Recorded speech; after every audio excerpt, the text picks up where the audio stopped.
Hello friends. आइए UPSC के exam point of view से करंट क्लास के अंतर्गत आज हम लोग द हिंदू की एनालिसिस शुरू करते हैं। आज मुझे यूपीएससी के एग्ज़ाम पॉइंट ऑफ व्यू से बस ये ही न्यूज़ आइटम इम्पॉर्टेंट लग रहा है और कोई भी मुझे ऐसा नहीं लग रहा है जहाँ से यूपीएससी के क्वेश्चंस पूछे जाने के चांसेस हैं उसमें एग्ज़ाम्स में, चाहे वो प्रीलिम्स हो या मेंस। ये भी आपके प्रीलिम्स पॉइंट ऑफ व्यू से इम्पॉर्टेंट है। इसमें दो स्कीम दे दिए गए हैं, एक है वैभव स्कीम और दूसरा है वज्र स्कीम। जरा समझते हैं क्या है।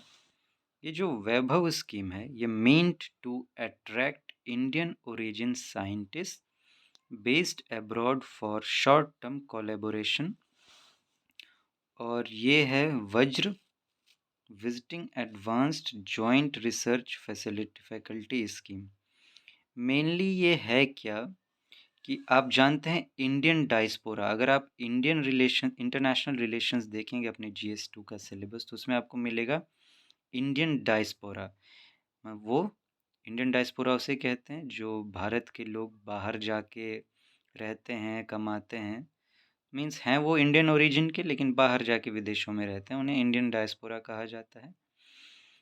तो ये दोनों स्कीम चलाई गई है to involve the Indian diaspora more closely to further India's development. अब यहाँ के लोग बाहर गए, एडवांस्ड फैसिलिटीज़ उनको मिल रही है, वहाँ पे वो ज़्यादा बेहतर तरीके से एडवांस टेक्नोलॉजी सीख रहे हैं, तो वहीं के लोगों को समझिए इस स्कीम के अंतर्गत साइंटिस्ट को और इस स्कीम के अंतर्गत अलग लोगों को बुलाया जाएगा कि आप इंडिया में आइए और यहाँ के जो साइंटिस्ट हैं या दूसरे लोग हैं उनके साथ कोलैबोरेट कीजिए और जो आपने सीखा है उससे यहाँ के साथ मिलकर इंडिया के डेवलपमेंट में भी मदद कीजिए।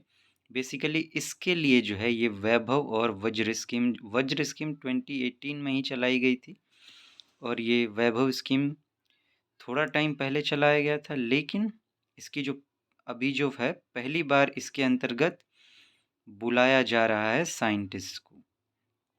तो आप ये स्कीम्स दोनों ध्यान रखेंगे, वैभव और वज्र स्कीम, कि ये इंडियन डायस्पोरा से रिलेटेड है, इंडियन डायस्पोरा को इंडिया बुलाकर डेवलपमेंट में कोलैबोरेशन करने के लिए। हो सकता है ये दोनों स्कीम में से किसी एक का नाम दे दिया जाए और पूछा जाए ये किससे रिलेटेड और साथ में इंडियन डायस्पोरा आप ध्यान रखेंगे, ऐसा वर्ड कुछ दे दिया जाएगा तो प्रीलिम्स में पूछे जाने के चांसेस हैं। इसके अलावा फ्रेंड्स मुझे ऐसा कोई भी नहीं लग रहा है इम्पोर्टेंट कि एग्ज़ाम में जहाँ से क्वेश्चंस पूछे जाने के चांसेस बन सकते हैं। पढ़ने के लिए देखिए मैं आपको कोई भी आर्टिकल दिखा दूंगा कि ये पढ़ लीजिए, ये पढ़ लीजिए, मिलने को सिलेबस से मैच तो कर जाएंगे, लेकिन एग्ज़ाम में क्वेश्चंस आने के चांसेस जहाँ से हैं वो आज कोई भी और ऐसा नहीं है। और बेवजह मैं आपको कोई ऐसा कोई टॉपिक नहीं देना चाहता कि आप एक्स्ट्रा बर्डन आपके दिमाग में क्रिएट हो। बेवजह हमें अननेसेसरी टॉपिक लेके चलने की ज़रूरत भी नहीं है, नहीं तो अंत में मान लीजिए बहुत सारे टॉपिक्स इकट्ठे हो गए लेकिन काम के नहीं है तो कोई फ़ायदा नहीं होगा।